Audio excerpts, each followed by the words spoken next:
he was born to kill.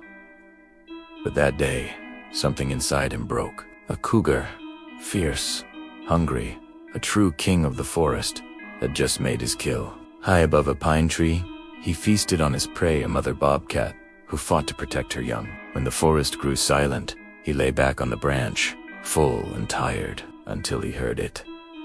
A faint cry. A whimper. A whimper. 3 tiny voices calling, Mama. The cougar peered down and saw them, 3 bobcat cubs, trembling and lost, wandering beneath the tree. He blinked. His breath slowed. Something inside him stirred, something unfamiliar. He climbed down, his massive paws landing softly. The cubs froze, ready to run, but the cougar didn't attack. He lowered his head, sniffed one cub, and gently licked it. Then, another and another. The truth hit him like lightning. The mother he killed was theirs, and in that moment, the hunter became the guardian. From that day, the cougar hunted not for himself, but for them. He carried meat to their nest, shielded them from foxes, and lay beside them through stormy nights. Nature had witnessed something it could never explain, a killer raising the children of his prey. But even heroes can grow weak. One hot afternoon, the cougar staggered to the ground. His body trembled, tongue dry, breath fading.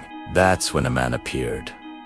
Evan, a lone hiker, wandering the woods with his camera.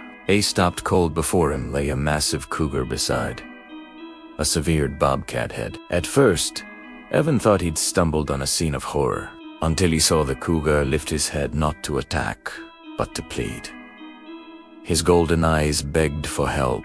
Evan, shaking, slowly uncapped his water bottle. He held it out. The cougar approached, step by careful step, and drank. When he was done, he turned and began to walk away. Then he looked back, as if saying, "Follow me." Evan followed through the pines until he reached a hollow beneath a fallen tree. Their 3 tiny bobcat cubs mewing softly, their fur thin, their eyes tired. Evan gasped. The cougar nudged the cubs gently toward him, then looked back with eyes full of trust. In that instant, Evan understood. The predator before him had become a father.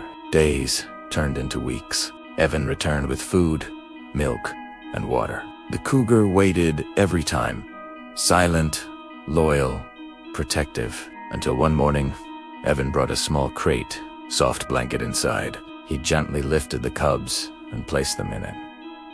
The cougar didn't growl. He only followed.